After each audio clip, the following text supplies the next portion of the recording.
Hey les amis, coucou.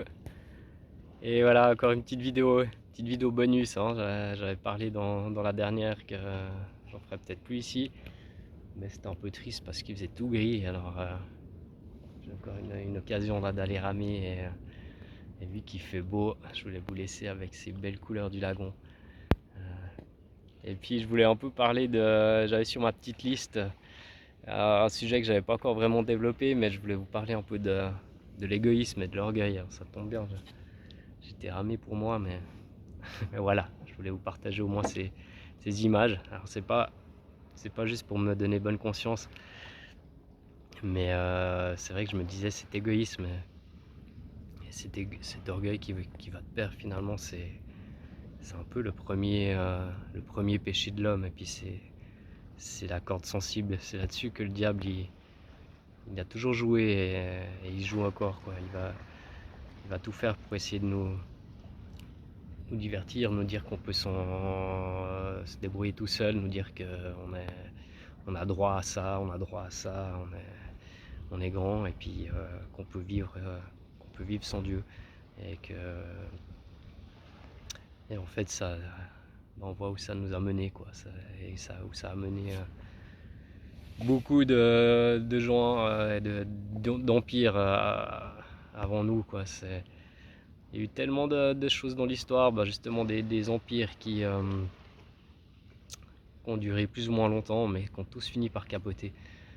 On a on a voulu atteindre le ciel, on a voulu construire des sociétés, des systèmes pour être fort, pour être tout puissant, pour pouvoir s'en sortir sans l'aide de Dieu. Mais à chaque fois, c'était une cata, c'était jamais la paix, l'amour, l'égalité entre les habitants, les peuples de ces empires-là. Et puis aujourd'hui, finalement, on est en train de faire exactement la même chose. Et ce qui m'alarme un petit peu, c'est que on est en train de le faire à l'échelle mondiale. Et c'est pas un délire, hein, je suis pas le seul à voir ça, mais on a vraiment tous les outils aujourd'hui pour y arriver, pour tendre à ça. Euh, et puis la Bible, bah, elle en parle très clairement, hein, elle nous avertit justement par l'histoire, par tout ce qui s'est passé autrefois. On parle beaucoup de Babylone dans la Bible, mais on parle aussi de la dernière Babylone. Et ça représente finalement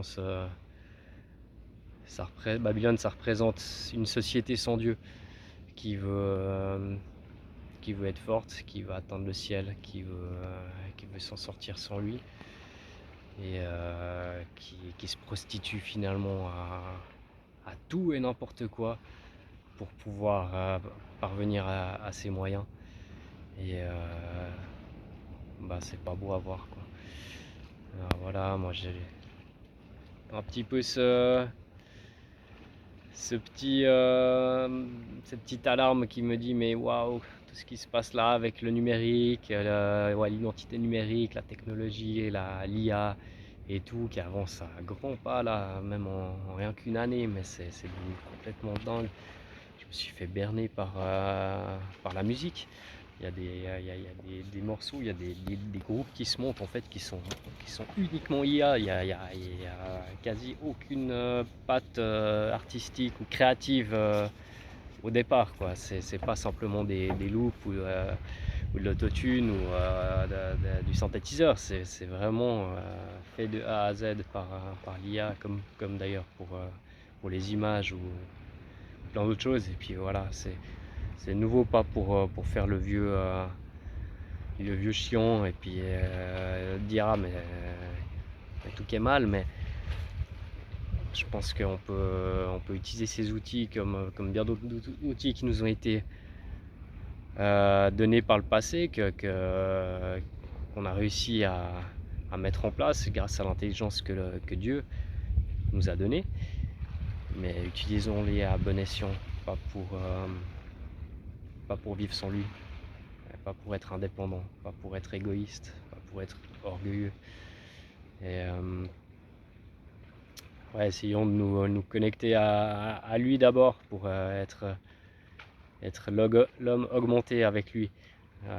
Pour ça, il n'y a pas besoin de super ordinateurs planqués dans des bunkers, si possible à l'abri de je ne sais quelle catastrophe qui pourrait arriver. Non, si on est connecté à lui, quoi qu'il arrive, euh, ça, ça fonctionnera toujours. C'est lui notre batterie, c'est lui notre système notre énergie, notre source d'énergie de base. Et s'il est avec nous, on dépend de rien d'autre chose. Et, et ça c'est merveilleux et j'avais encore envie de le rappeler aujourd'hui. On parle beaucoup du 666, hein. Le 666 pour moi c'est un peu l'augmenté. On dit que le 6 c'est le chiffre de l'homme parce qu'il a été créé le 6e jour. Et 666 c'est l'homme à son paroxysme qui veut tout gérer, qui veut se débrouiller par lui-même, surtout pas avec Dieu. Et moi je vous encourage à viser plutôt l'homme augmenté avec Dieu.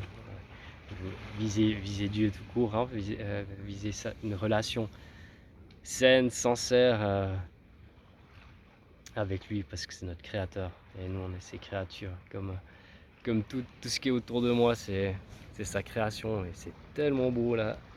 Aujourd'hui, je rentre d'un petit tour de passe-passe, ça veut dire que il n'y a rien de magique dans tout ça, hein, attention, heureusement, mais on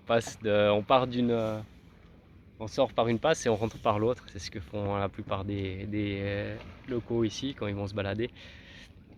Et c'est juste tellement beau d'être dans l'océan, un peu comme nous quand on va en montagne. Et on ressent vraiment cette puissance.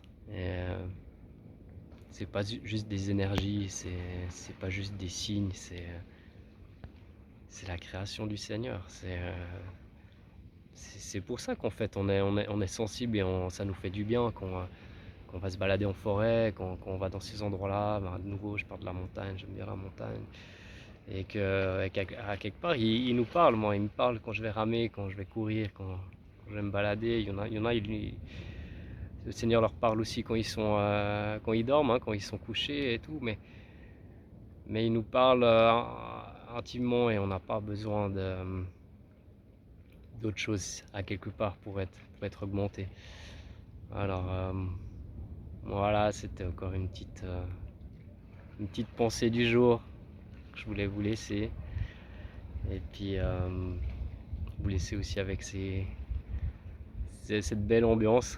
Voilà, la prochaine fois que je serai sur l'eau, sur une pirogue, ça risque d'être sur le lac. Alors voilà, il y aura peut-être pas forcément les mêmes couleurs. J'aurai pas des dauphins dans la baie là qui est juste derrière moi même par ici j'ai vu une petite tortue l'autre fois.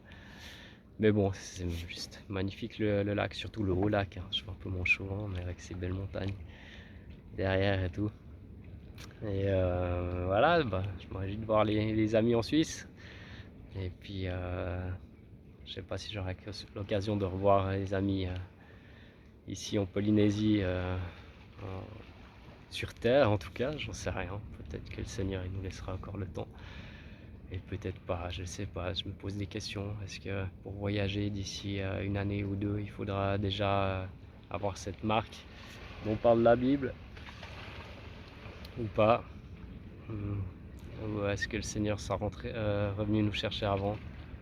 Je sais pas, mais restons connectés avec lui. Restons focus sur Jesus. Voilà.